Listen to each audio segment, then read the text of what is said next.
Siempre va a haber un juicio. El juicio sirve para poder investigar, verificar, para que al final la sentencia que se dé sea a favor o sea en contra de la persona enjuiciada.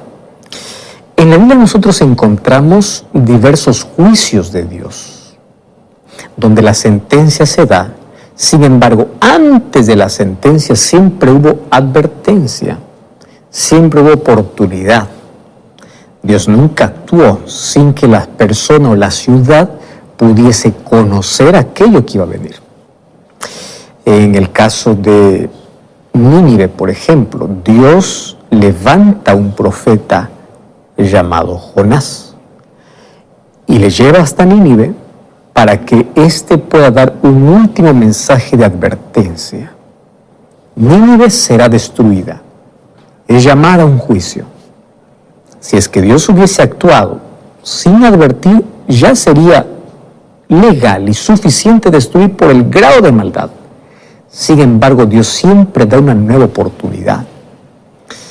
Y ahora vamos a ver de que el juicio al cual Dios llama a los seres humanos no es mala noticia en sí. Es una oportunidad que tenemos para que nosotros hoy podamos, en nuestro caso, hacer de Jesús nuestro abogado. En el caso de Nínive, arrepentirse de todo corazón para que la sentencia sea favorable. Hoy queremos analizar un poquito cómo es el juicio de Dios, tomando como base lo que sucedió con Nínive, aquella grande ciudad en la cual Dios estaba tan interesado en salvarla.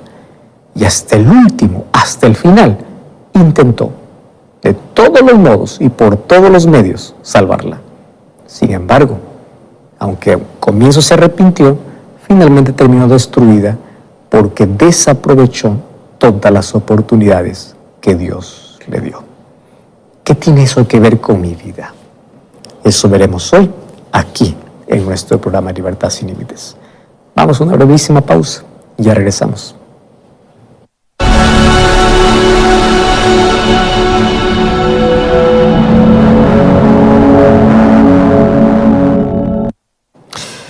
El libro de Jonás es un libro tan pequeño, con una historia extraordinaria, hablando de un gran Dios que da oportunidades antes de dictar una sentencia.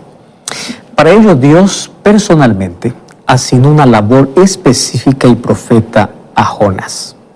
Y sabes que a partir de una referencia en 2 Reyes 14:25, nosotros sabemos quién era este vocero de Dios.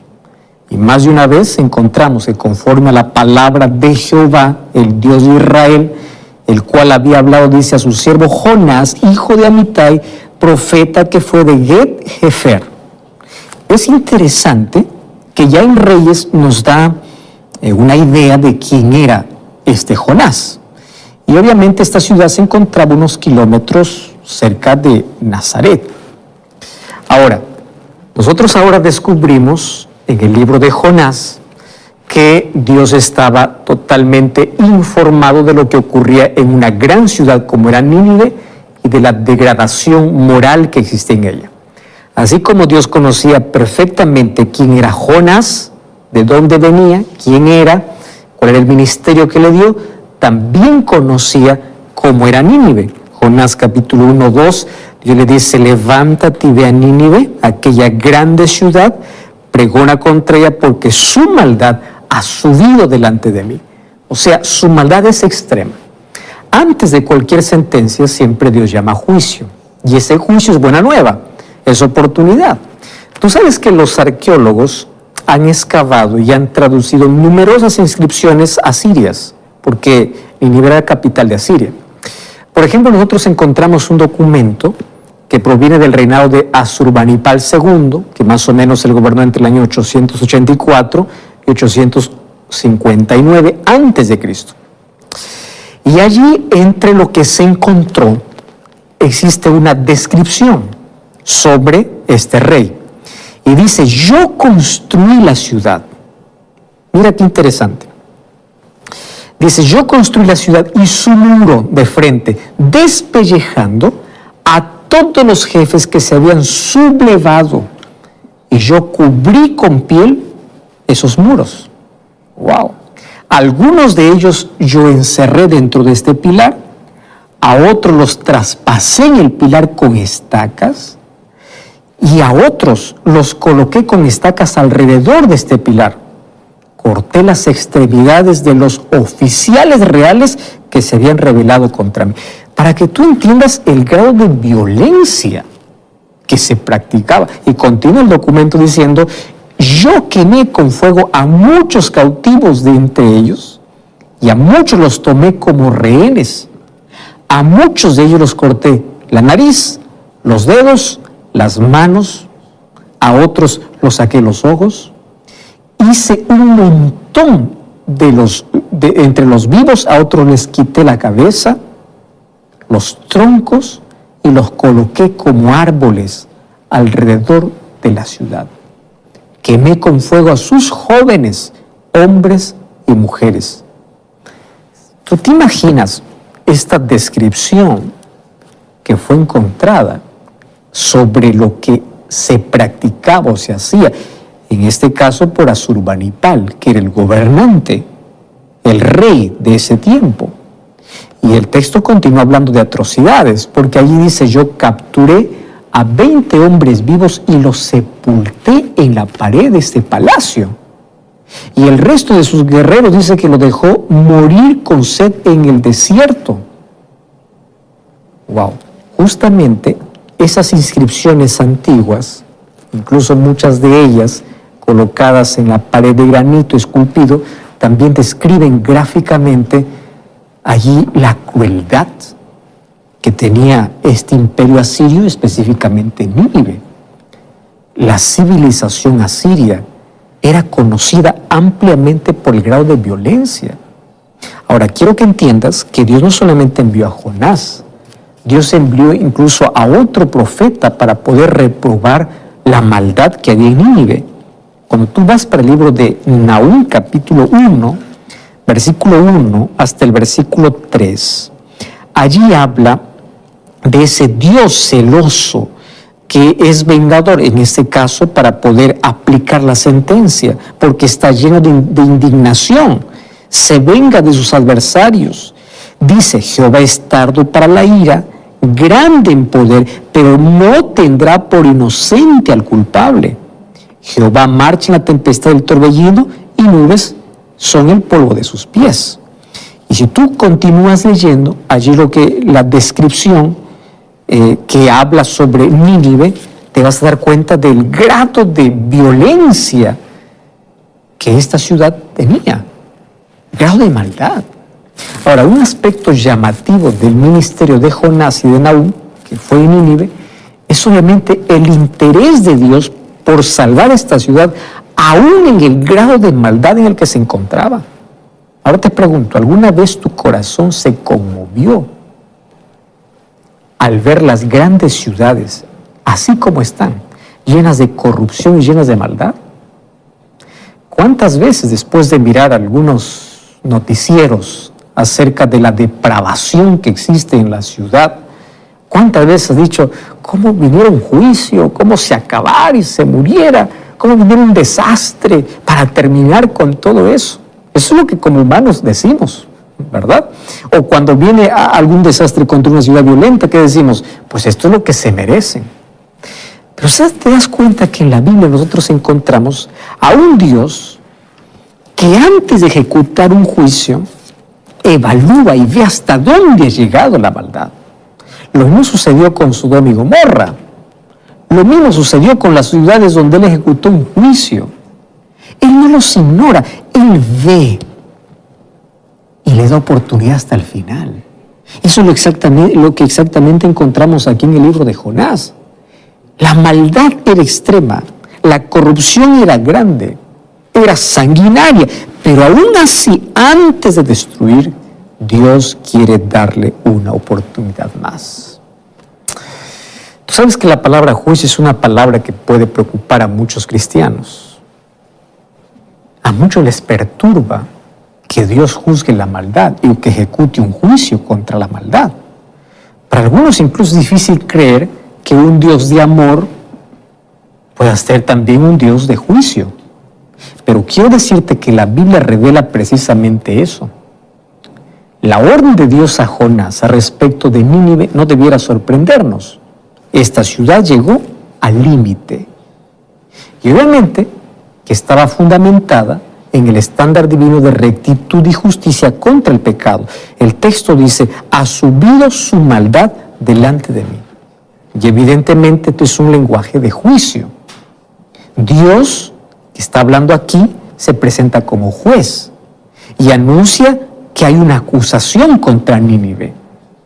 Así que no importa las muchas voces que hoy en día tratan de complacer allí nuestras conciencias, enfocándose solamente, haz lo que quieras. Finalmente Dios te ama tanto que no va a haber destrucción, no va a haber...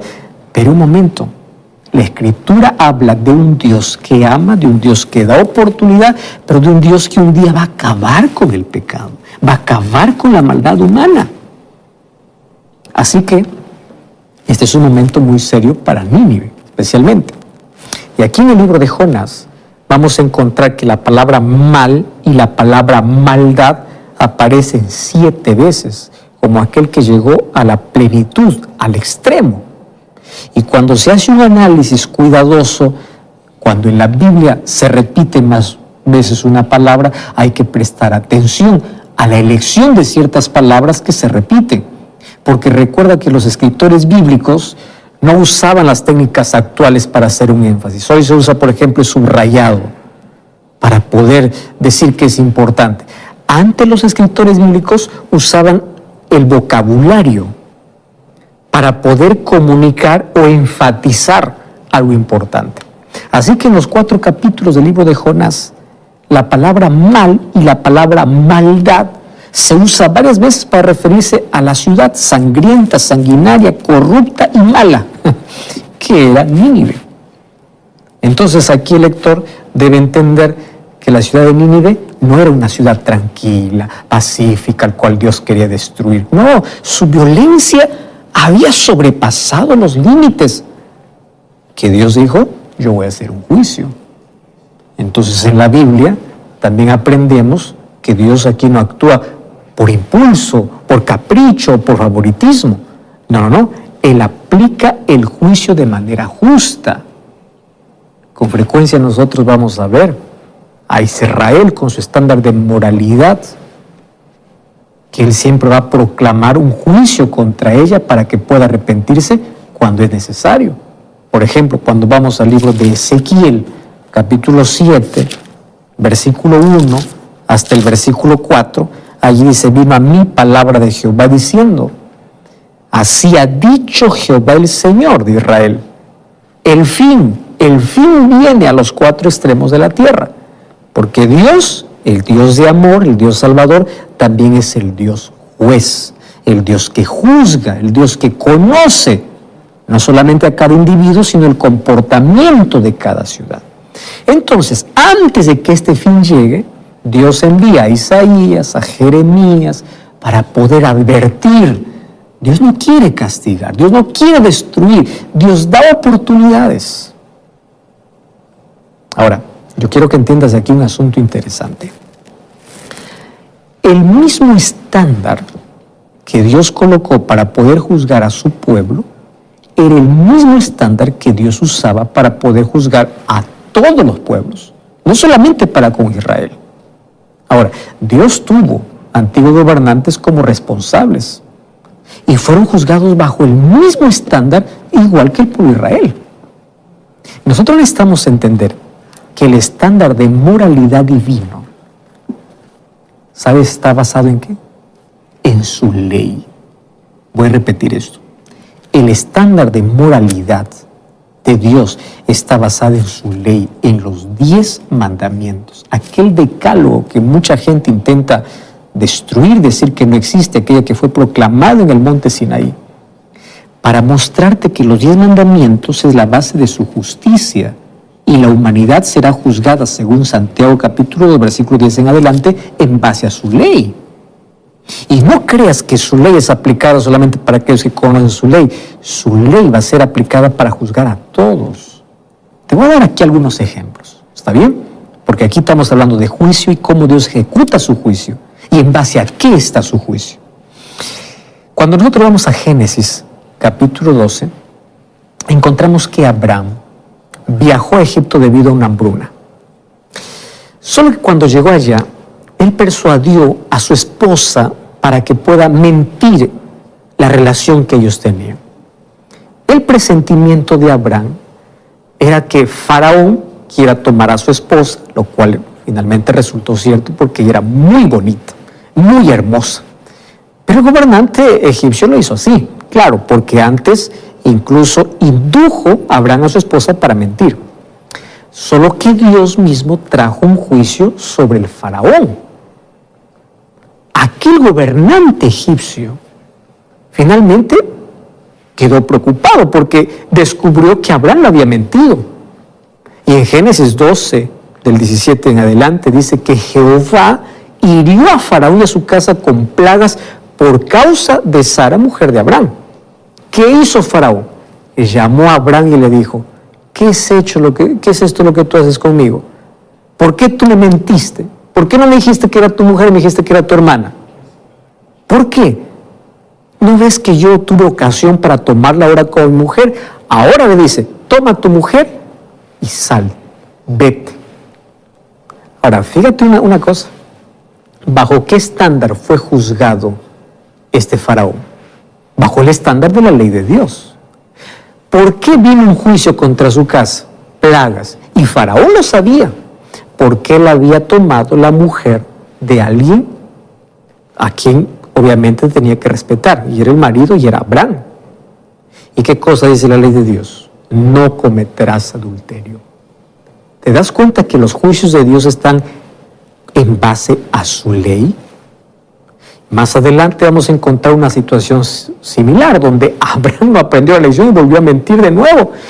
Otra vez Dios intervino con un gobernante pagano. Estoy hablando de faraones. Esta vez sucedió en Gerar. Y allí también mostró cómo es el elevado estándar de moralidad y de la ley de Dios que se cumple para ejecutar juicio en todos. Esa historia la encuentras ahí en Génesis capítulo 20. Dice que Dios vino a Abimelec en sueños de la noche y le dijo, mira, tú vas a morir a causa de la mujer que has tomado, porque ella es casada, ella tiene su marido. Solo que Abimelec obviamente no había llegado a Sara para tener relaciones sexuales. Y Abimelec se queda preocupado y le dice, Señor, tú vas a matar al inocente. En otras palabras, yo no sabía. Abraham vino diciendo que esta mujer era su hermana. Entonces yo lo creí. Yo hice esto con sencillez de corazón. Yo estoy limpio, yo soy inocente. ¿Y qué cosa Dios le dijo en sueños? Sí, yo sé. Yo sé que tú eres íntegro de corazón. ¿Íntegro en base a qué? A su ley. ¿Y qué cosa dice Dios? Yo te he detenido para no pecar contra mí. Yo no te permití que puedas tocar a esa mujer. Devuelve a esa mujer a su marido porque él va a orar por ti y tú vivirás. Si no, tú vas a morir. En otras palabras, yo voy a ejecutar un juicio. Ese juicio está en base a ¿qué? A su ley. ¿Estás entendiendo? Entonces, cada vez que Dios ejecuta un juicio, hay una ley que ha sido transgredida. Y esa ley, cuando es transgredida, la maldad crece, avanza. ¿Qué ley? Aquella ley que muchos intentan ignorar. El decálogo, los 10 mandamientos.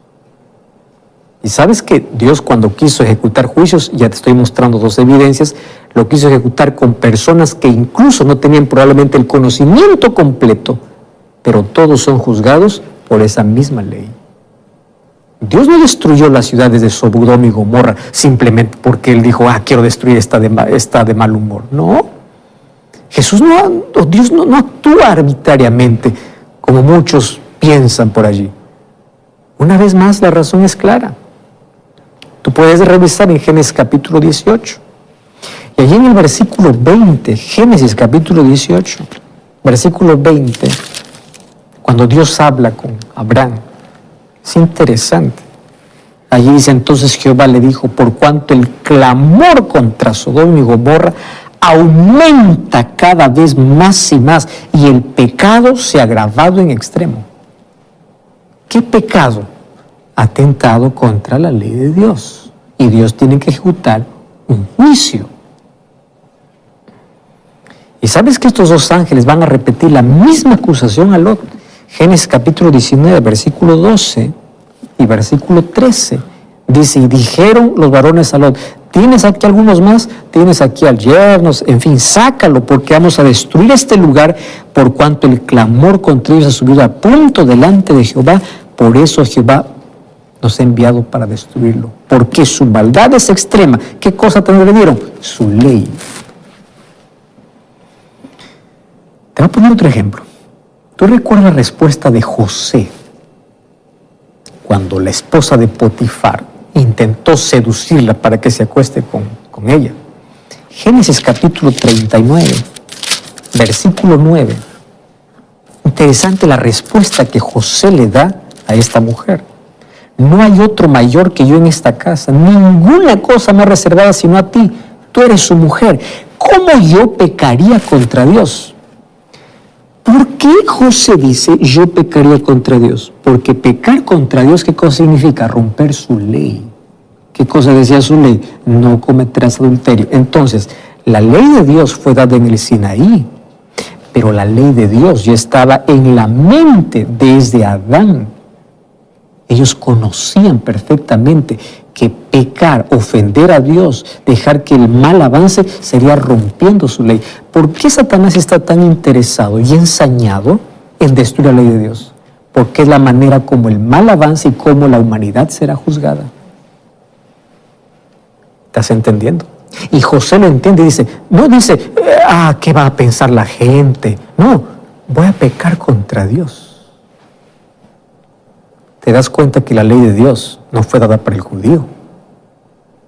Y la base en la cual la humanidad será juzgada, según Santiago capítulo 2, es por la ley de la libertad, como lo llama Santiago.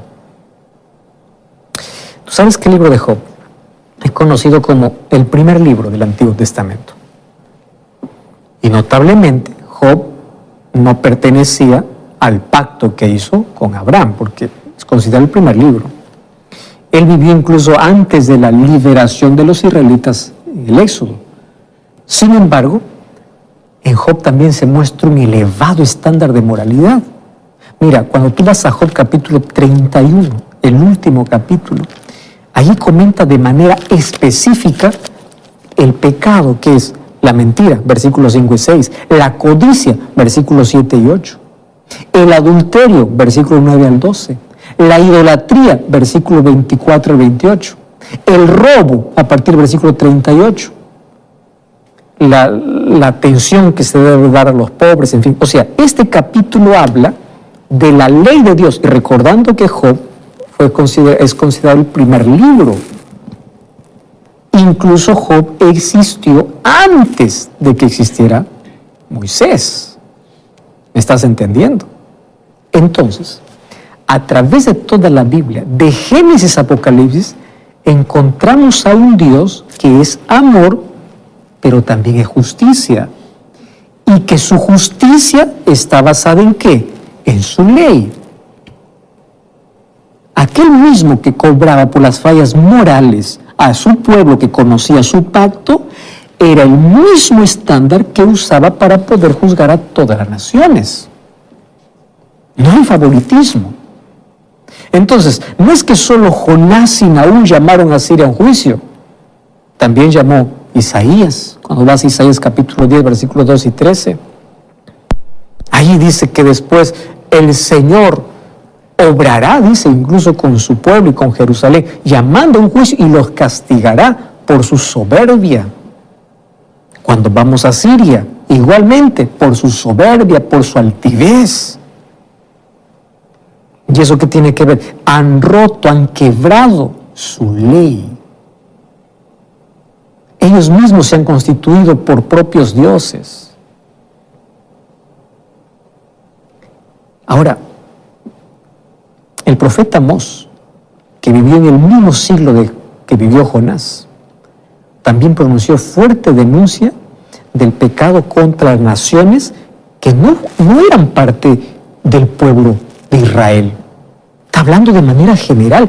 En el libro de Amós, capítulo 1, versículo 2 en adelante, tú vas a encontrar esta declaración. Dijo Jehová, desde Sión dará su voz, y desde Jerusalén, y los campos y los pastores se enlutarán, y se secará la cumbre del Carmelo. Así ha dicho Jehová. Por 3 pecados de Damasco, y por el 4 no revocaré su castigo. Por 3 pecados de Gaza, y por el 4 no revocaré su castigo. Porque llevó cautivo a todo un pueblo para entregarlo a Edom. O sea, el juicio de Dios es no solamente contra el pueblo que conoce o contra aquel que hizo el pacto con él, sino contra todos, tomando como base su ley. Han transgredido su ley.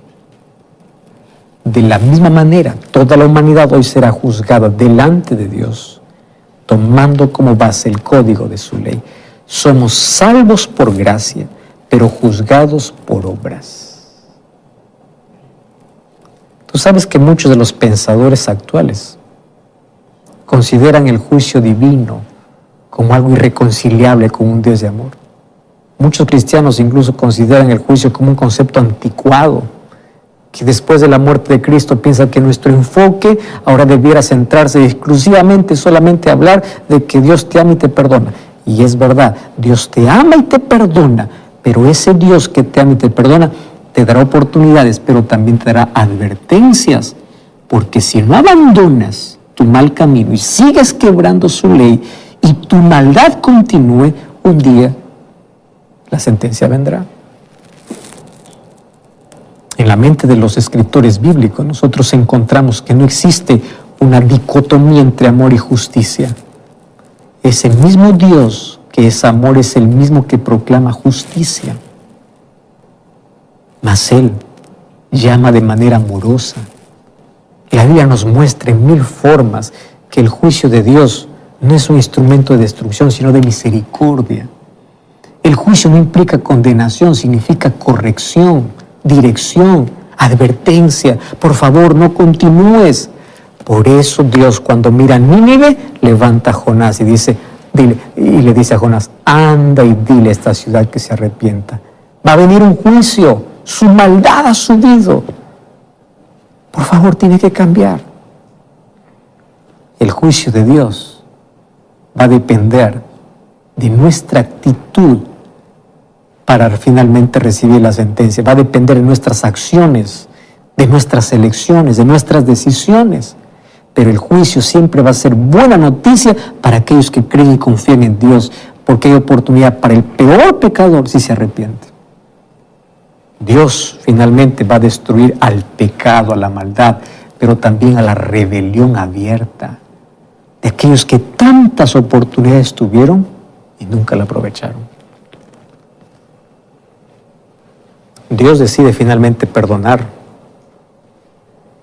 a Nínive porque se arrepintió, pero nuevamente luego cayó en pecado, rechazó la oportunidad y finalmente vino la destrucción.